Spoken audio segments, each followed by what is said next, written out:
Okay, welcome back, geographers. So this video is tackling one of the heaviest hitters, or one of the heaviest hitting inquiry questions within the carbon content. And this is inquiry question 2, which is all about energy, all about that desire for energy security. I've had lots of requests for this, so here it is. Now, EQ1 was all about the stores, the fluxes, the chemistry. The EQ2, this is where it starts to get a little bit more human focused. So we're looking at this global engine, if you like, that powers our lives, it powers our businesses, it powers our technology, and it's looking at nations' ever persistent journey towards increasing energy security, which brings in themes of geopolitics and economic development. So let's get into it. Now, before we do get into it, remember this weekend is my 2-day Paper 1 masterclass. The early bird window has now officially closed, but that doesn't mean that you still can't sign up. Remember, this is 10 plus hours of high intensity active recall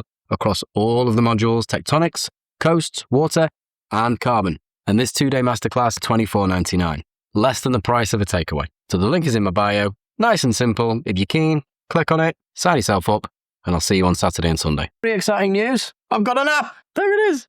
I've got my own app. There we go. Available on the iOS store for the bargain price of $1.99. Currently at number 28 in the charts. My goal, I want to knock all of these driving theory tests off that top spot. I'm coming for you. Seriously though, it won't be the answer for all your exam worries, but it is just quite a simple little multiple choice quiz app. It's got all of the modules on there, even the optional ones, all the human, all the physical, and there's even a button which you can press, which is synoptic. There you go, see, synoptic. Press that and it will give you a run through of all those paper 3 modules. So if you're looking for something to do, bit of fun, just to keep your knowledge ticking over, multiple choice quiz, Geography Geezer, multiple choice quiz app. Find it on the iOS store and give it a whirl, see what you think. All right, back to the video. Okay, so let's talk energy security. We've got to get our vocabulary right. You can't write a top mark essay without using these terms correctly. So what do we mean by energy security? Well, energy security is essentially having enough energy at an affordable price that's reliable and accessible, meaning that the risk of the lights going out is very low indeed, both in the short and the long term. So that's our first distinction, isn't it? We've got long-term energy security and we've got short-term energy security. Long-term is about investing in the future supply, like building something like a nuclear plant or a solar wind farm. Short-term is the system's ability to deal with shocks in the system. So those disruptions to the pathways, or a sudden spike in demand. It's still being able to deliver on those energy security needs or on those energy consumption needs without having to dip into any of your other supplies. Now, what about energy density? Energy density is slightly different. This is about how much bang for your buck you're getting. So something like nuclear and oil is very high density because there's a lot of energy contained within something that takes up not a lot of space. Whereas something like wood or even some renewables, we would class those as low energy density because for the amount of space that it takes up and therefore the amount of energy that it harnesses and then produces is actually quite small relative to that amount of space. So energy density is a really crucial concept that we need to bring into energy security. Energy intensity, again, a really important concept. So this is almost like how thirsty an economy is for energy. And it's all about the degree to which the amount of energy you use translates to a certain amount of GDP, let's say. So if a country has high energy intensity, that means that they utilize a lot of energy for the GDP that they produce, whereas low energy intensity means that they can use a small amount of energy, and with that energy that they use, they can contribute quite significantly to quite a high GDP.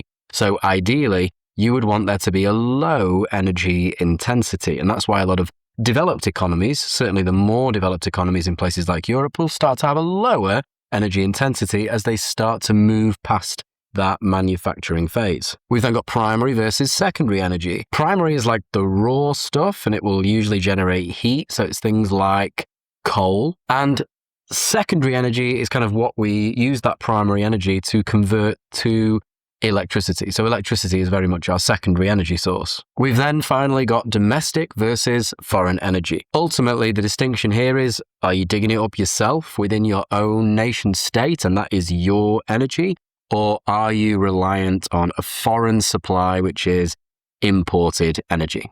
That's the difference between domestic and foreign. And ideally, for maximum energy security, you would want a large domestic supply. So what we're going to do now is go through a grand global tour of a few different countries around the world, and we're almost going to look very evaluatively at the degree to which they could be considered energy secure by our various measures. It makes sense to start with one of our biggest energy hitters. Saudi Arabia is our ultimate domestic fuel source player. So their electricity generation is still almost entirely produced by natural gas, which contributes to around 60% of it, and oil. But they're essentially burning through their own supply to keep, air conditioning on, to keep the place cool, essentially. But it's not as though they're without that crucial supply. So they have well over 200 billion barrels of proven reserves. And in addition to this, they are the world's largest net exporter of oil. So in 2026, Saudi production is at around 10 million barrels per day. So what we can consider here is that Saudi Arabia are absolutely 100% short-term energy secure.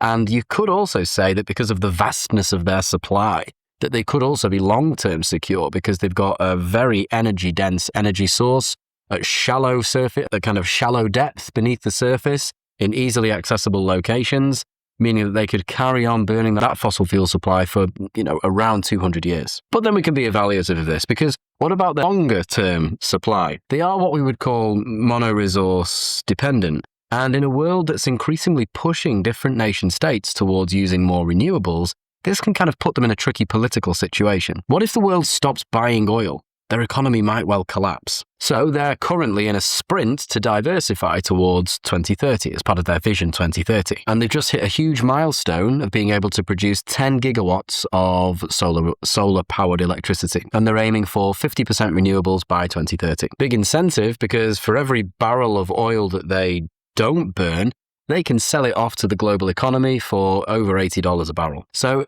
what they're essentially doing there is the dual purpose of keeping their economy nice and secure, but ensuring that long-term renewable, kind of longer-term, more renewable energy-focused future. Saudi Arabia. Okay, next up we go to Iceland. We call Iceland the god of renewables.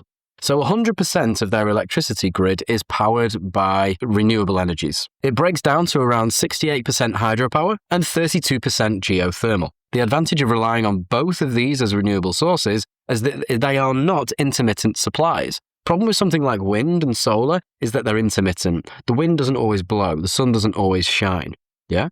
So with relying on hydropower, and particularly geothermal, they're utilizing their physical endowment of lying on a tectonic plate boundary. So they have infinite free geothermal heat. So it's no coincidence then that they have the highest levels of energy consumption per capita, because they can, but they have almost zero carbon emissions in terms of their power. So we can definitely say that they have the highest long-term energy security, and global oil prices, Russian gas doesn't really bother them. What they're now looking into, and this is a consequence of the fact that still 15% of their energy sources are actually imported because they don't have their own fossil fuel supply, but they still have to supply the fuel for their very busy, any parts of the economy that rely on shipping, which could be things like fishing. So they're looking into what we would call green hydrogen to try to combat this issue of having to rely on fossil fuels for certain parts of the economy. If they crack this, they can be 100% energy secure. And in addition to this, whereas some nations who produce a lot of electricity can quite easily export this, it's not necessarily the case for Iceland because they are so isolated. But ultimately, the main points, the main takeaways for this is that Iceland is definitely our most long-term energy secure country on the planet. Okay, then we go to the UK. The UK is currently in a pretty significant state of transition. We've just hit quite a big milestone. 2025 was our first year being totally coal-free. And in early 2026, our energy mix is looking pretty diverse. Electricity generation is led by wind at 36%, followed by natural gas at 29%, and then nuclear sits at around 11%, but we're certainly looking for that to increase when the construction of Hinkley Point C is complete. So it's security to a certain degree. We've got a mix of like short term, we've got a mix of long term, but the problem with relying on wind, as we've already said, it's a bit shaky. It's an intermittent supply, isn't it? So what happens when the wind doesn't blow? Then we're not generating electricity. So that's when we have to sort of rely on natural gas to generate our electricity, which makes us vulnerable to the price fluctuations on the global market, particularly now with the closure of the Strait of Hormuz. So those intermittent months mean that we have this kind of almost creeping reliance on imported natural gas, and we're really having to diversify our supply. But looking forward to the future, there is the planned expansion of all of the offshore wind farms, and then obviously, like we've said before, the expansion of Hinkley Point C, or the construction of Hinkley Point C, should increase our security a little bit further towards the long-term security side of the spectrum. But that means we're only secure if the weather plays ball and global gas prices don't skyrocket higher than they already have. The UK. Now on to France. France is a bit of an outlier in Europe. While the others went for gas or wind, France stayed loyal to nuclear. So they derive about 70% of their electricity from nuclear energy via around 57 operable reactors. So in 2025, they generated around 373 terawatt hours of power from nuclear, meaning that fossil fuels only make up a tiny 3 to 5% of their electricity mix. So this gives them very high domestic security. They're also the world's largest net exporter of electricity, making around 3 billion euros each year for the French economy, selling power to the likes of the UK and Germany. Looking forward to the future, they've abandoned plans to reduce nuclear to 50%, and they're now building 6 new reactors. But one of the main risks to this security, or this reliance on these nuclear reactors, is the fact that some of them have been around quite a while, so they are what's known as an aging fleet of nuclear reactors. So what it really relies on is those reactors passing certain safety inspections. If they pass, brilliant, energy security continues. If they fail, then they might have to decommission those reactors, and then they're sort of moving backwards in terms of that energy security that they've been constructing for a while now. So France, currently long-term energy security, future uncertain, all based on inspections. France. Okay, now we go to the USA. The US is a fossil fuel giant, but it's trying its best to turn green, but it's hard. As of 2026, natural gas is still the king there, making up over 40% of energy generation. Renewables have hit 26%, and solar's grown by 34%, and that's just in the last year alone. Now, their security is short-term, pretty high. And that's thanks to the shale revolution, or the huge expansion of fracking operations. This was what transitioned the US to being a net exporter of energy, meaning that they could reduce their reliance on the Middle East. But what does the future hold? Their surge in AI data centers is driving a resurgence in natural gas investment so that the grid can cope with the enormous increase in energy demand from these AI data centers. Renewables simply can't provide that 24/7 baseload that's required to run these places. So gas will undoubtedly be sticking around longer than expected, meaning that the USA at the moment finds itself in a clash between striving for net zero and the tech supremacy race that they find themselves in with China, who is going to be that dominant power in terms of artificial intelligence. So USA, very good to put down as high domestic security over the short term. Long term, not so much. Germany. So Germany's a funny one. They've managed to get renewables up to 50% of their energy mix, but because they shut down all their nuclear plants by 2023, they have a significant reliability problem. When they cut off Russian gas, they had to restart the coal plants to keep the lights on. Even in 2025, coal remained a significant part of their backup plan, which is quite a significant thing to realize for a European country, with Europe having some of the most ambitious green targets. Well, they're investing quite heavily in liquid natural gas terminals to bypass Russian natural gas. And they're investing very heavily in hydrogen imports. So they're secure as long as they can continually afford to import energy from Qatar and from the US. But that puts them in a very vulnerable position to any of the sort of economic shocks or the volatility of the commodity markets.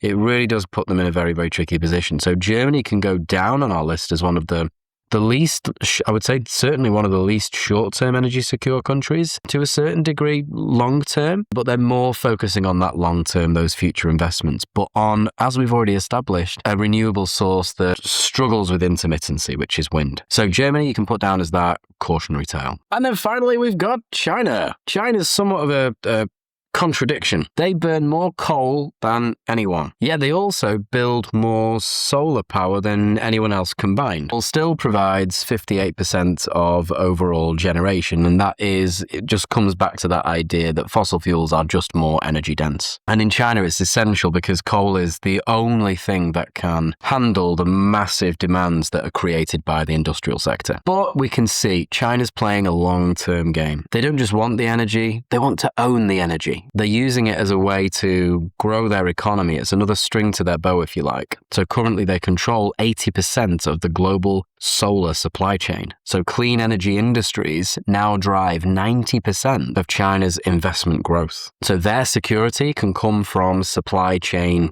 dominance. So if the world, particularly the global south, wants to go green, they're more than likely going to have to rely on China. China's game, and this is definitely something you can bring into superpowers, is making the rest of the world dependent on. So China, very good in terms of bringing in those geopolitical elements to the whole energy security debate. Okay, so now we move on to energy consumption and the factors that drive it. It's no coincidence that some countries are energy gluttons and some are energy starving. So there are 6 specific drivers of energy consumption to prove why energy consumption levels vary so drastically. First up, it's physical availability. Put simply, if you've got it, you'll burn it. Look at Russia. They hold the world's largest natural gas reserves, approximately 47 trillion cubic meters. Consequently, their domestic consumption is high because the fuel is physically right there. It's the same with Saudi Arabia. It's on land at shallow depths, making it very accessible. There's loads of it. They're going to burn it. By comparison, let's look at Japan. They have virtually 0 domestic fossil fuels. And this physical lack forces them to be hyper efficient, given that they rely on very expensive LNG imports. So this keeps their consumption patterns strictly regulated to what they can actually ship in. Physical availability. Next up, we've got to consider cost. Energy isn't free. The price can sometimes dictate the demand. So in the USA, the shale revolution caused domestic natural gas prices to plummet between 2010 and 2025. Because it became so cheap, US power plants ditched coal in favor of natural gas, and consumption within the USA skyrocketed. By comparison, in areas of sub-Saharan Africa, the high cost of extending natural gas grids to rural areas means millions rely on biomass, essentially burning wood. So consumption stays relatively low, not because they don't want the energy, but because they can't afford that infrastructure to distribute that energy, making those energy sources available to that population for them to consume. So they have to rely on biomass, which, as we know, is low energy density. So when it is burnt, that consumption level is only very small. So in areas like Chad, for example, only 8% of the population have access to electricity. The other thing, and this is quite closely linked to economic development, is the technology factor. Brazil is a prime example. They knew they had oil, but it was trapped under a 2,000-meter thick layer of salt under the ocean floor, known as the pre-salt reserves. It took a huge technological leap in deep water drilling for them to actually start consuming and then exporting that oil. Technology as well can also drive efficiency. Modern LED lighting uses and this has been rolled out extensively throughout the UK.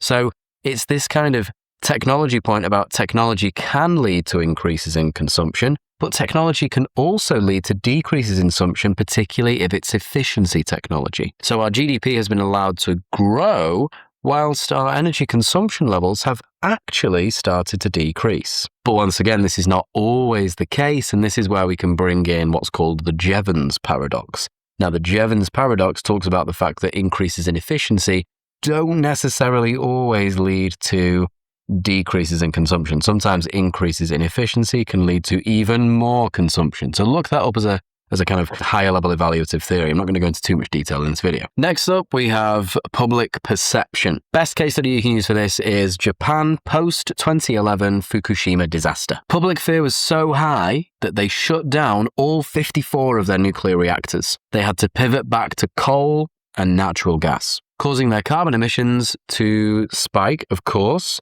but also meaning that they had less domestic security. So they had to be more restrictive in terms of their energy use. So consumption levels naturally went down. Next up, we've got levels of economic development, really important in terms of driving that consumption. Now, naturally, where you are on that development spectrum, that determines your levels of energy consumption, but for different reasons. Let's start with developing economies. So developing economies, as we've already discussed, don't have the money to invest in the technology for the infrastructure and the distribution, so naturally consumption levels will be low. And a big percentage of their economic activity is also agriculture, which is not as energy intensive as the next stage of economic development, which is industrialization. So as it moves from agriculture to industrialization, energy consumption skyrockets. So countries like Vietnam or India or China in the early 2000s, they had huge spikes in consumption because of the power required to fuel the manufacturing sector. You need power for factories, you need power for transport. And eventually, as that global middle class then starts to grow, you then need electricity or power for those domestic appliances, things like air conditioning, washing machines.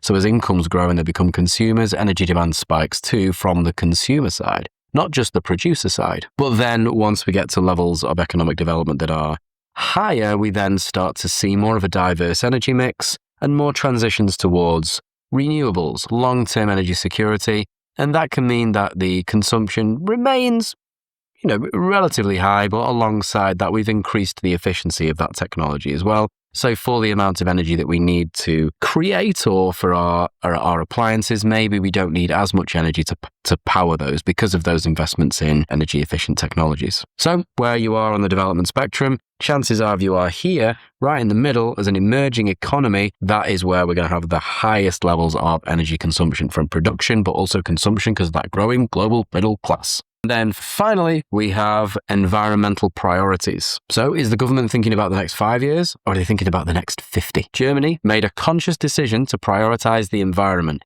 in line with very ambitious net zero goals. So they've subsidized the renewables sector to the point where they now dominate the mix. But as we've already established, that comes with sort of energy security concerns. So it doesn't necessarily at this stage lead to any increases in consumption. It might, if anything, lead to decreases in consumption because people are having to be more mindful about the energy that they consume. In comparison to this, let's have a look at Australia. Despite having huge solar potential, their domestic coal industry has political ties to mining, which has meant that for decades they've prioritized cheap coal over environmental concerns. So it all depends where a country lies on those environmental priorities. What you can suggest is that in most European countries, those highly ambitious net zero goals are something that are pushing them more towards decreasing their energy consumption. By comparison, the US, we see that environmental priorities under Trump have gone down. They've moved down the ladder, definitely. And therefore we see consumption rising. Okay, next up, it's quite an important topic within energy security, and it's all about our energy players, i.e.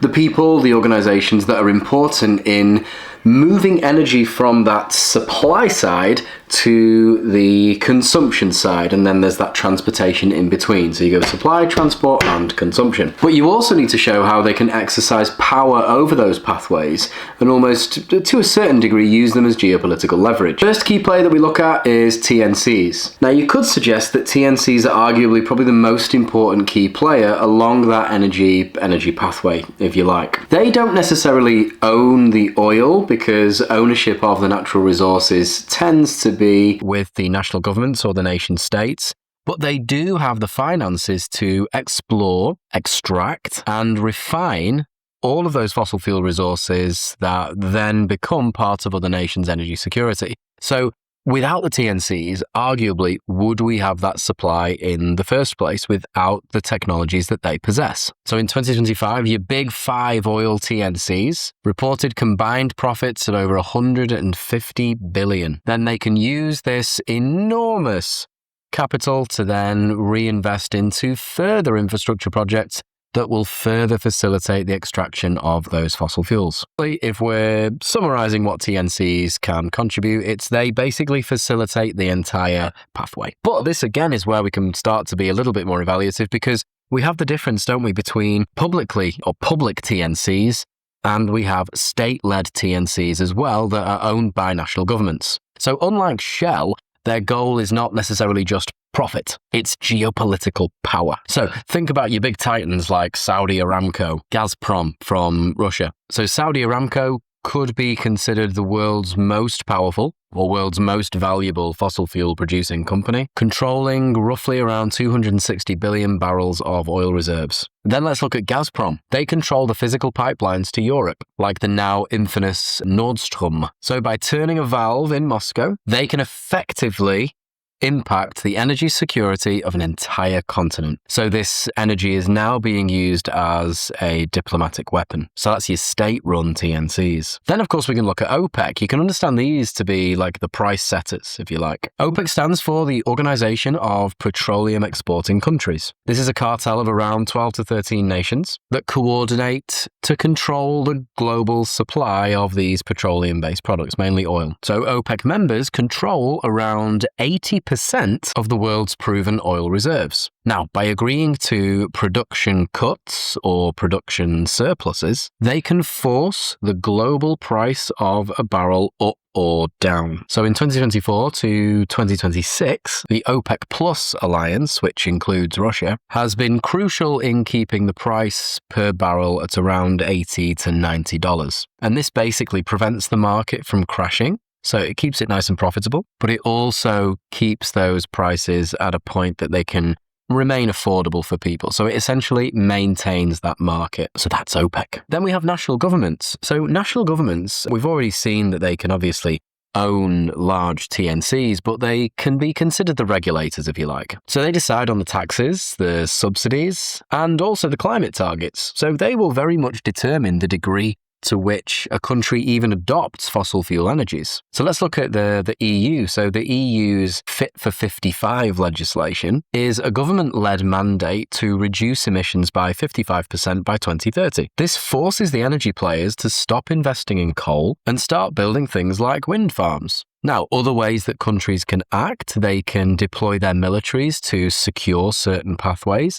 This is what the US is trying to do at the moment in the Strait of Hormuz. But remember, governments can also subsidize certain sectors. So the US government, as we know, hugely subsidized or hugely supported the expansion of fracking industries. So national governments, essentially the gatekeepers. Or they can also provide the licenses to be able to extract certain resources. So if a TNC approaches a national government, they can say to the national government, would you like us to extract these resources? National government will say, yes, we would like a kickback though. And that again can be a way that national governments can have some kind of control over the supply. Then we have the energy companies, the likes of the National Grid, EDF. These are almost like that final step before we get to consumption.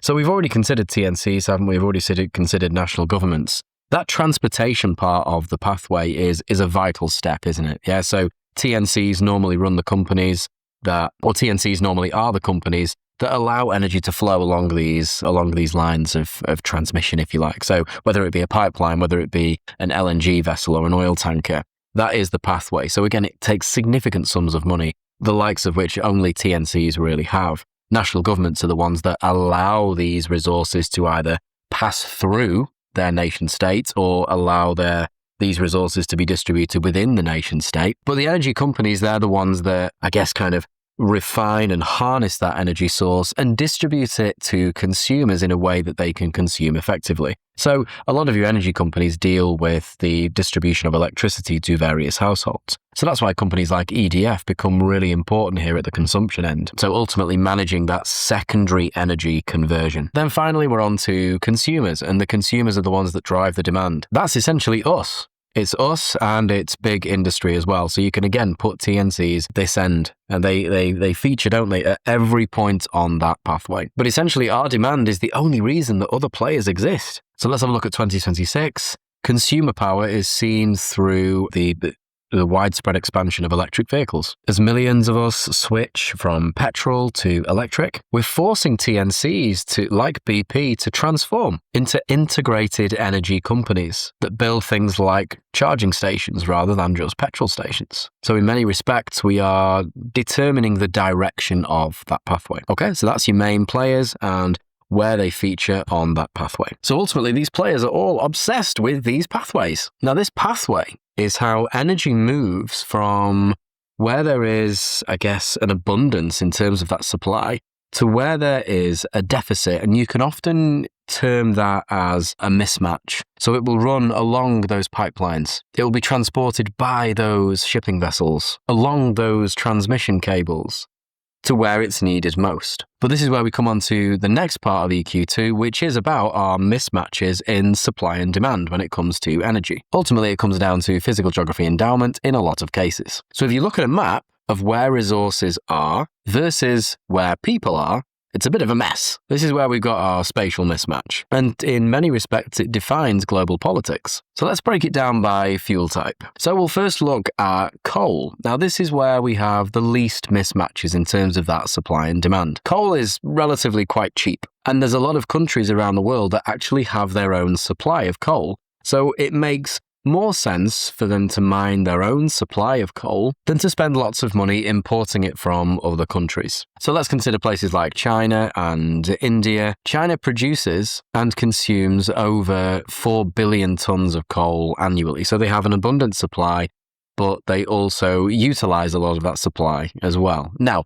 saying that, there are still mismatches that exist here because their demand is so high that they still have to import it from places like Indonesia. But fundamentally, as we've said before, coal is where we have these the least mismatches. But your big coal-producing nations, we still have to know about these. So countries like South Africa, Indonesia, Australia, you've got to know those. And you've got to know where the markets are. Now, another reason why coal also presents the least mismatches is because as a fuel, it is becoming less and less popular, particularly in places like Europe. So as we've already discussed, the UK phased out coal and had its first coal-free year in 2025.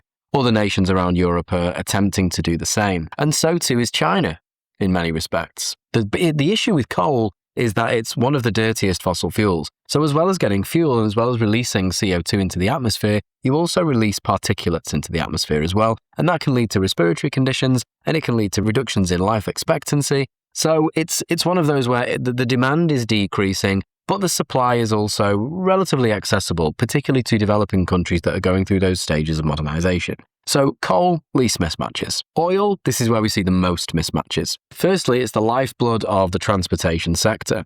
But there's many other uses that oil has. When it goes through that process of fractional distillation, it's not just your different fuel types that you get. You also get the ability to manufacture plastics, manufacture fertilizers. It comes into there's so many different applications for oil, and that's why it's so highly in demand. The trouble is that nature put the most accessible oil reserves in very specific and often politically volatile spaces. Whether there's a connection there or not, probably. You've got your export giants. Middle East is obviously one that we can't ignore. They make up a significant chunk of OPEC, Russia and Saudi Arabia. And Saudi Arabia alone holds 17% of global reserves. Then we've got to think about, what about the demand side? Who are your import-hungry nations? Your big three here really are Europe, Japan, and China. Japan imports around 99% of its oil. And China, despite being a big producer, still has to import around 11 million barrels per day. And that is to keep its economy moving. It's growing on two fronts. It's growing in terms of its production and the amount of energy that it needs. It too is caught in the AI battle with the US, but also in terms of the growth of the global middle class and people leading increasingly energy-intensive lifestyles. Now, because this mismatch is so high, we have to move oil through these strategic choke points, if you like. In 2026, all eyes are on the Strait of Hormuz, which remains the world's most important artery, with 21 million barrels per day passing through that 21-mile-wide stretch. This is out of, obviously, conflict time. So this being closed is obviously going to have significant impacts on the global economy. So that's where we have our major mismatches with oil. Finally, we've got natural gas. Now, the thing that you want to focus on with natural gas is the fact that this is most highly desired because of its utility as a transition fuel. So this is cleaner than both coal and oil. When we say cleaner, we mean it's got a lower carbon footprint. Now, the problem with natural gas, you can't just pour it into a barrel. You either need a multi-billion-dollar pipeline, which essentially ties you to a neighbor, or you have to freeze it to minus 162 degrees and use an LNG carrier. So since 2022, this mismatch has shifted. Europe used to get 40% of its gas from Russia via pipelines. Very efficient way of getting natural gas. Now that has plummeted to below 10%. So the mismatch is now being bridged by a combination of the USA and Qatar. And in 2025, 2026, the US became the largest liquid natural gas exporter. So Europe now really relies on that kind of floating pipeline, if you like, of ships from America. As a result, this makes gas a lot more expensive. So this mismatch is no longer just about geography and having pipelines. Because of the geopolitical situation, it relies almost more now on having those LNG terminals. If you don't have those, you don't have gas. And this gives us yet more evidence on the fact that those who control the pathways have most geopolitical power. Then the final thing on pathways is how they can become disrupted. If energy is the blood, then the pathways are the arteries. But as we know, these arteries can get clogged. Arteries get clogged, we're in trouble. So for the exam, I'd recommend that you have 4 categories of disruption to these pathways, i.e. 4 ways in which they can become clogged. First one, physical hazards. Climate change is making energy pathways a lot more dangerous. Let's take the Gulf of Mexico, for example. This region provides roughly 15% of US crude oil. But in 2024 and 2025, the rapid intensification of storms forced the evacuation of over 300 offshore platforms in a single season. Furthermore, when a Category 4 or 5 storm hits, it doesn't just stop the oil production, it damages those refineries on the coast in places like Louisiana. And so these terminals go into a sort of shutdown. So a 10-day shutdown can cause global energy prices to spike, or global oil prices to spike, by $5 to $10 a barrel. And so this is a classic example of how physical geography challenges can influence energy security. Next up, we've got cyber attack. In 2026, you don't need a bomb to stop a pipeline. You just need a laptop. So the Colonial Pipeline in the US carries around 2.5 million barrels per day. That's 45% of the East Coast's fuel supply. When hackers hit it,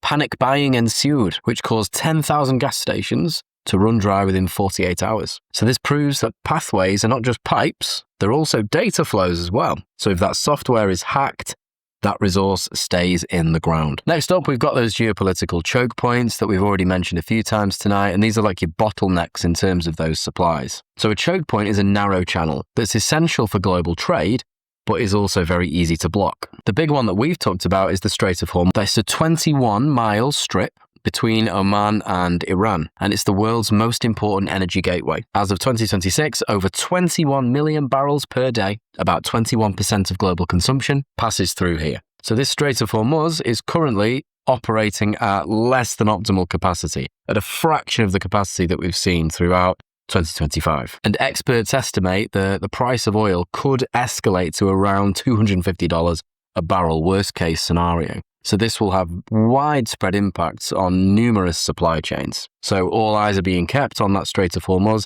and the degree to which the navies of the UK, the US, and other powers within that region can potentially reopen it. That being one of our most current examples and something that you should aim to get into this year's exam. Finally, we've got sanctions and political warfare. Most useful one to look at here, again, is Russia and the EU. Before 2022, as we've established, Russia supplied 40% of Europe's natural gas. By 2026, the pathway had been effectively severed, but it was because of political choice, no other factor. So this is where we can talk about the weaponization of the Nord Stream pipelines and the subsequent sanctions that ensued as the fact that Russia invaded the Ukraine in 2022. These weren't UNSC sanctions, they were more kind of agreements by powers that they would sanction Russian oil unilaterally outside of the UN. As a consequence, German industrial output dropped by nearly 5% as they scrambled for alternatives. So sanctions prove that even if a pathway is physically fine, political ideology can render it pretty much useless. And it's forced Europe into thinking about securing its energy supply from other means, diversifying its supply, thinking about those investments in renewables, and diversifying its suppliers, as we've seen with Qatar and the US. So there we go. If you get a question on pathways, you can talk physical geography, you can talk cybersecurity, you can talk choke points, and you can talk sanctions. Now, as pathways become disrupted and global supply continues to diminish, what we increasingly then seek are unconventional fossil fuel sources. Now, you've got 3 case studies for this, 3 focuses. You've got tar sands, you've got deep water oil, and you've got shale oil. Now, they're called unconventional fossil fuel sources because they are, extracted in non-conventional ways. But they are not, and don't confuse this in the exam, they are not alternatives to fossil fuels. They are still fossil fuels, they're just unconventional. So let's look at the Canadian tar sands. Areas in Canada, the Alberta region for example, it contains bitumen within the sands. Now, the process is very simple. All you do is you take the sand, you treat it, usually injecting it with steam, and you separate that bitumen from the sand.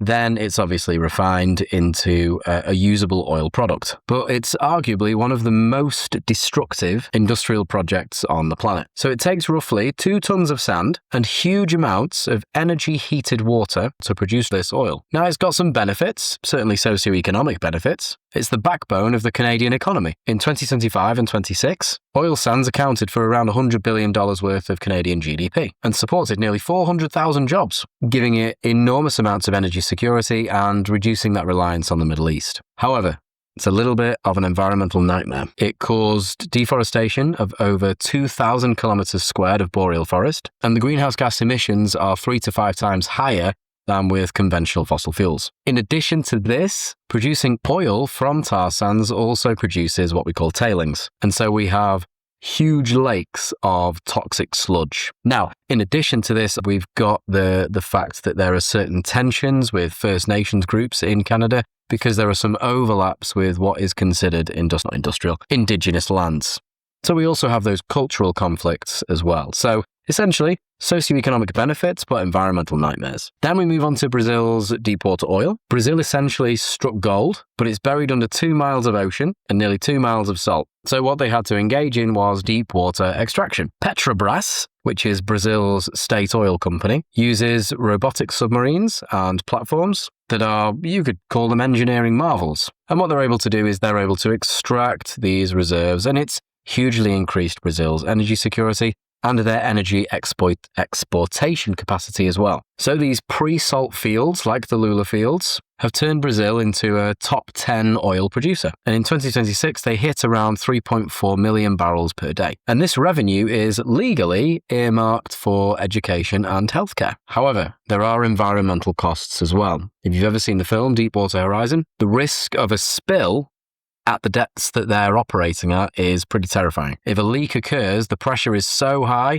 that it's almost impossible to plug. So it can potentially be pretty devastating for the South Atlantic's biodiversity. Not to mention the fact that the equipment itself disturbs the ocean floor where it's drilling. So ultimately, we're talking here about the impact on biodiversity. Finally, fracking is the main reason why the US is currently an energy superpower. What they do is they blast a mix of water, sand, and chemicals at high pressure into shale rock. And then that essentially cracks it, so all of that trapped gas and oil is then able to escape back towards the surface where it's then collected. That's a very basic overview. Socioeconomic benefit, it's triggered the shale revolution, and it's made the US the world's #1 producer of natural gas. It's lowered domestic energy bills as well by around $1,100 per household, and that's annually, and created a new manufacturing boom because that energy is so cheap. But there are significant environmental risks associated with this practice. First of all, there's water contamination. Methane can leak into local groundwater, for example, and there's also been reports of seismic activity. In places like Oklahoma, fracking-related wastewater injection caused increases in earthquakes, jumping from practically 0 to over 800 quakes per year at around a magnitude of 3+. And then finally, we've got those methane is 25 times more potent as a greenhouse gas. So the contributions to the enhanced greenhouse effect are quite significantly higher than conventional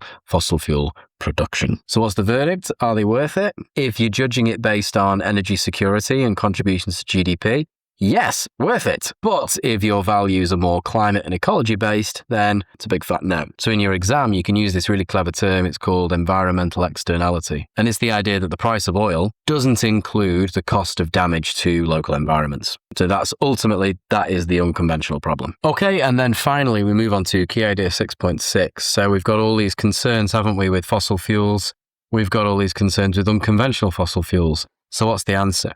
Well, we're increasingly looking towards renewables and recyclables to increasingly diversify our energy mix and reduce the degree to which our need for energy is impacting on the global environment. So, renewables, very much the future, but they're very space hungry. This is quite a big theme in Edexcel A-level geography. Because renewables have quite low energy density, there's always that trade-off between the amount of land that's needed and what that land could be used for, and the fact that we also need to diversify our mix towards renewables because they've got a lower carbon footprint. But obviously, with the energy density being so low, we need to consider what's more important, food or fuel. So we're going to go through each of, well, not all of them, but some of your main renewable energies and what the pros and cons are. During operation, zero emissions. Other advantage, the cost has plummeted by around 85% within the last decade. And by 2026, solar power has become the world's fastest growing alternative energy source, adding over 600 terawatt hours of power generation capacity in 2025 alone. Now, what are the cons? Cons are only works when the sun shines. So we have an intermittency issue.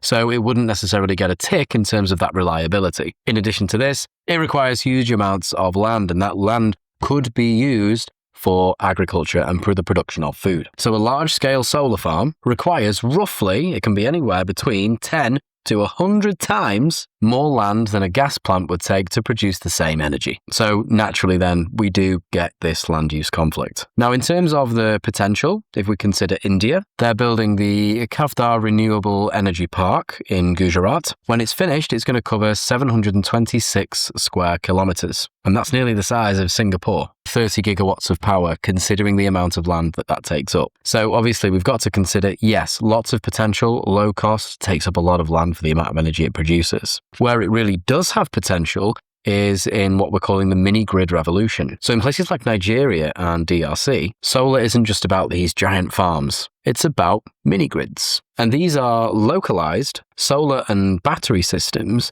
that bypass the need for a centralized or a centrally controlled grid. So in 2026, Nigeria's interconnected mini-grids are serving over 13,000 connections, proving that when there's enough technological advancement, that a lot of the kind of necessary infrastructure that allows for the distribution of energy can actually be leapfrogged by more advanced technologies that would allow for localized production of energy. So solar, again, we've got that debate, food or fuel, but where that debate is less severe is when we're considering the way that mini-grids can be established, particularly in areas that receive large sunlight hours, places like the Sahel. Now let's consider wind. We have both offshore and onshore wind farms. Offshore are usually preferred because it doesn't take up much land, but even with onshore wind farms, they have high energy yield and the land beneath can still be farmed. So there's less of that conflict between food and fuel. Cons, it's a big one for NIMBYism, which is not in my backyard. So public perception is a huge barrier to its wide-scale usage, I would say, mainly because of the noise and potential impacts on bird migration patterns. The UK is one of the global leaders here. We have the Dogger Bank wind farm in the North Sea, and by 2026 it is one of the world's largest wind farms, capable of powering 6 million homes. But once again, there are geographical limits imposed on this as a renewable energy source. Wind is only really viable in certain high latitude locations where wind speeds are high enough to generate enough power to make them viable, or they tend to be located on coastal wind corridors. So if you're a landlocked country, not necessarily going to be possible for you to have extensive wind farm capabilities. Again though, we've also got the intermittency issue. When the wind doesn't blow, you've got to rely on backup energy production, and that can sometimes mean natural gas or it can sometimes mean coal. Then we've got hydroelectric power. This is the reliable giant, if you like. Pros, it can provide a baseload of power because it operates 24/7, so you don't have the intermittency issues with solar and wind. The river doesn't stop running at night, for example. And it can also provide water for irrigation. Cons, though, there are significant environmental impacts, and there's often the displacement of communities where they plan to flood the land and create a large reservoir behind the dam. Case study for this, and you can bring this in with water as well, is the Three Gorges Dam in China. It's the world's largest power station, but its construction displaced over 1.3 million people and flooded 600 kilometers squared of land. Things we've also got to consider with hydroelectric power in terms of its potential in certain countries. Again, we're thinking physical geography endowment here. Usually you need high relief landscape, so providing those steep sides along which water can run rapidly to generate that power. You also need high rainfall as well. Without water, there is no hydroelectric power, or I suppose it could be provided by meltwaters as well. So countries like Norway, they get significant proportions of energy from HEP, same too with Iceland. Both of them benefit from mountainous landscapes and the fact that there's a lot of meltwater produced. Whereas a flat country like the Netherlands, probably not going to happen. So hydroelectric power, very much based on geographical look if you're thinking about including it as part of your energy mix. And then finally, we look at geothermal. Once again, like hydroelectric power, it can provide that reliable baseload, 24/7 energy production because convection currents don't stop at night. In addition to this, zero emissions. Cons are obviously, it's very location specific. So you need to be on a plate boundary, ideally, or on a hotspot. So Iceland, for example, they sit on the mid-Atlantic ridge and they get over a third of their electricity from geothermal energy, as we discussed before. But even geothermal has its issues. So in 2025 and 2026, we've got enhanced geothermal projects, which involve pumping water into rocks. And they too, just like fracking, have been linked to increased seismicity, causing quite a lot of public pushback, if you like, in places like the US, but also South Korea, where they're also experimenting with this. So geothermal, yeah, use it if you've got that physical geography endowment once again. But it would be one of those that's probably preferable to something like solar and wind, which again has those intermittency issues. Ultimately, your main ways in which you can debate the utility of renewables in terms of helping deal with rebalancing the carbon cycle, whether you're using it in one of those questions, is you've always got the debate. Yep, there's the food versus fuel debate. There's always that land use issue that you can bring. In addition to this, we can always look at those mismatches as well. Mismatches in physical geography endowment. Sometimes these technologies are not going to be available because we don't have the wind, we don't have the sunlight hours, we don't have the geothermal heat. So ultimately, yeah, it does provide the answer to a certain degree, but again, low energy densities and all of the challenges around getting this technology and rolling it out to all communities means that it's only ever going to have so much impact in terms of the degradation of the carbon cycle. Okay, so now we're moving into the recyclable category. Now, this is one area where students kind of trip themselves up in the exam. Renewables and recyclables, they're not the same thing. A lot of the time they're called recyclable because of that cyclical relationship between emissions and then the degree to which then those emissions are returned from whence they came, meaning that there's this kind of net zero output. That's certainly the case when we're considering biofuels.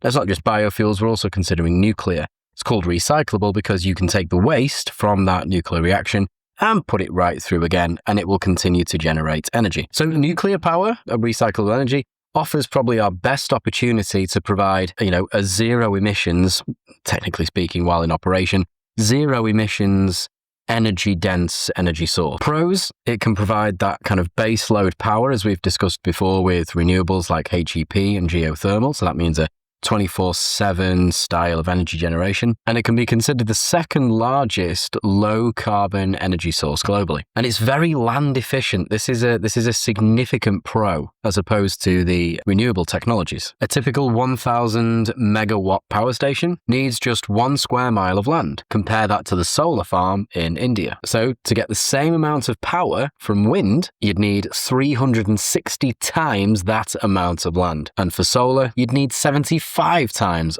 the amount of that land. Cons are always their incredibly high cost. And there's also the NIMBY factor as well. Public fears of meltdowns and waste disposal can often get in the way of a nation's nuclear program. Case study that we've got is Hinkley Point C in the UK. That's the best case study that you can use. It will more than likely provide 7% of the UK's total electricity, powering 6 million homes. It is expensive though, with costs reaching around 30 billion, but it's seen as an absolute essential for the UK's long-term energy security. Next up, we move on to biomass. Now, this is different to biofuel. Biomass essentially involves burning organic matter, wood, agricultural waste, even sewage. And it's to create heat or electricity. It's recyclable because we can simply regrow that source material. Huge pro here is it turns waste into energy, and it's dispatchable, so it means that you can just burn it whenever you need power. Con, we've really got to consider, is it really carbon neutral? While trees absorb CO2 as they grow, burning them releases it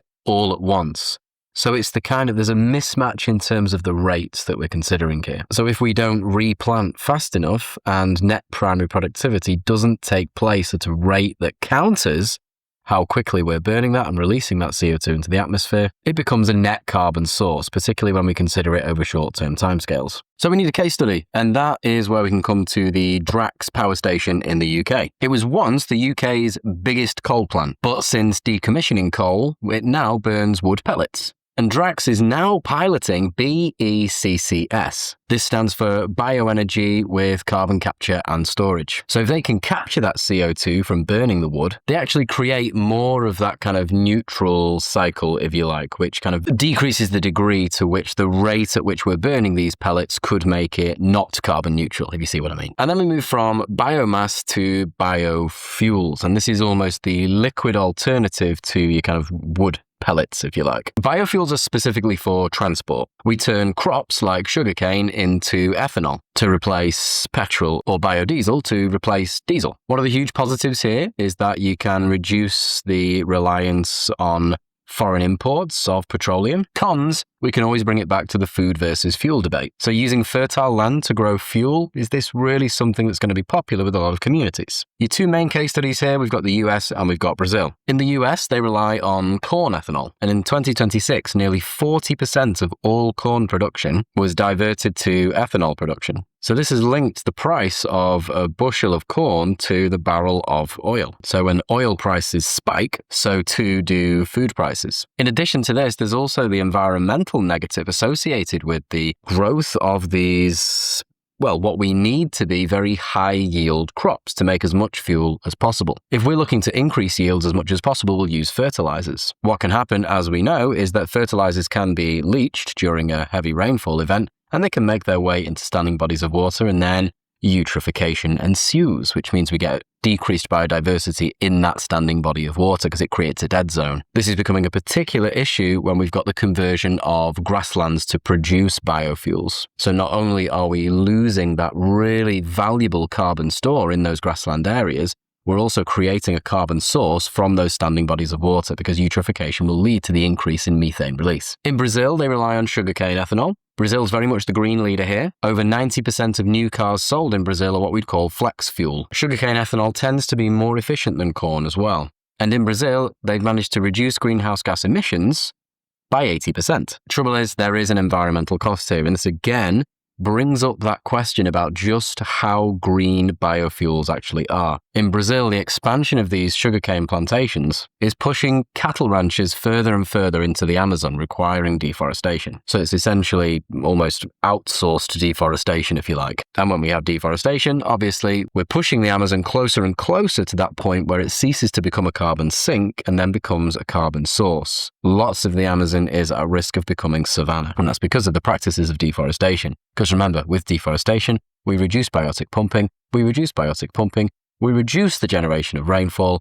That's when we get our meteorological droughts, and it creates that positive feedback mechanism of forest dieback, decreased biotic pumping, and so on and so forth. So, the final verdict on recyclables: nuclear wins on land efficiency and energy density, but loses on cost and public perception. Biofuels win on transport security, but lose on the whole food versus fuel issue and the negative environmental externalities that ensue. Biomass, brilliant for waste management, but its carbon neutrality is the kind of sticking point here. So there you go, there's all your recyclables. And then finally, we finish off with what we would call our radical technologies. First off, we have electric vehicles. These electric vehicles are almost like the headline act, if you like, of the green energy transition. But as geographers, we always have to look at the pros and the cons. And we're looking specifically, when we're thinking about the cons anyway, at this whole resource supply chain. In 2025, global EV sales reached around 2.5 million, with China accounting for roughly 60% of the market. Huge pro, zero tailpipe emissions, drastically improving air quality in some of our big megacities, like London or Shanghai. The con is a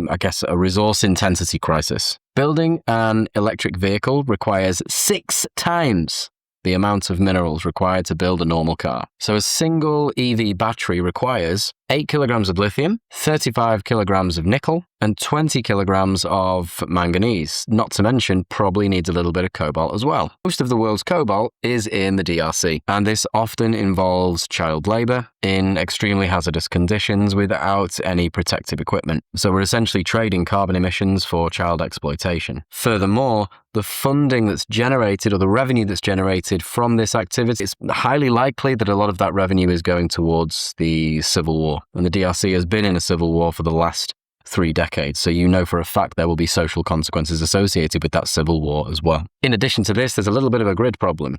Yes, we can power it by renewables, as long as the electricity keeps running. So the challenge isn't necessarily making these cars in enough numbers. It's the grid. To support 100% electric vehicles, the UK would need to increase its electricity generation capacity by around 15 to 20%. So it's whether we can do that alongside the increase in the usage of these vehicles. Next up, we've got hydrogen fuel cells. This is what we would probably say is a clean, high energy density fuel. Hydrogen is the most abundant element in the universe. And it's the holy grail because its only byproduct is water. Hydrogen itself has huge energy density, about 3 times that of petrol by weight. It makes it perfect for heavy transportation like shipping and lorries where batteries would be far too heavy for them to be efficient. Con: hydrogen doesn't exist in isolation in nature because it's so reactive. So it takes a lot of energy to produce hydrogen. 95% of hydrogen produced in 2026 is still what we call grey hydrogen, i.e. it's made from natural gas, so that releases CO2. Green hydrogen, made using renewables, is currently 2.5 times more expensive to produce. So there's very much a kind of environmental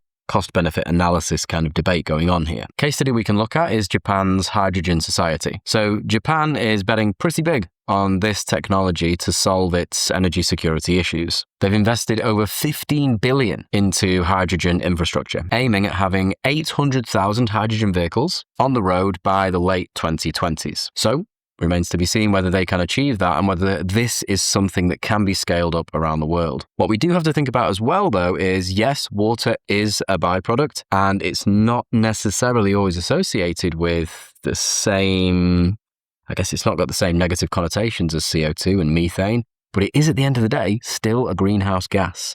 So contributions of water vapor to the atmosphere, we don't yet know what that's going to do in terms of the enhanced greenhouse effect. So that would go down probably as one of your future uncertainties. And finally, we've got carbon capture and storage. Could this be considered our get out of jail free card, maybe? It would go down as a techno fix, as a mitigation strategy. It allows us to keep burning fossil fuels, and by catching the CO2 before it hits the atmosphere, it means that we aren't contributing to the excess greenhouse gases in the atmosphere. Instead, what we do is we bury it underground. So carbon dioxide is compressed and pumped into depleted oil and gas fields or deep saline aquifers. So as of 2026, there's only around 50 large-scale CCS facilities operating around the globe. So to meet net zero by 2050, estimates are currently that we'd need to be capturing over 1 billion tons of CO2 per year, and we're currently at less than 5% of that target. It remains the only way to decarbonize heavy industries, which still do rely on energy-dense fossil fuels. So industries like cement and steel, it's not looking likely that we'd turn those around in the timescales necessary. And these industries can't run on electricity alone, and we've not yet got the infrastructure for them to be supported by hydrogen. So the Northern Lights project in Norway, this is the world's first open source CO2 transport and storage infrastructure. It takes CO2 from industrial sites across Europe and ships it to the North Sea for permanent storage. The risk? It's very expensive, so very difficult to scale. And we're also a little bit concerned about seepage. We don't yet know whether that carbon will stay where it's been put. What if it creeps out?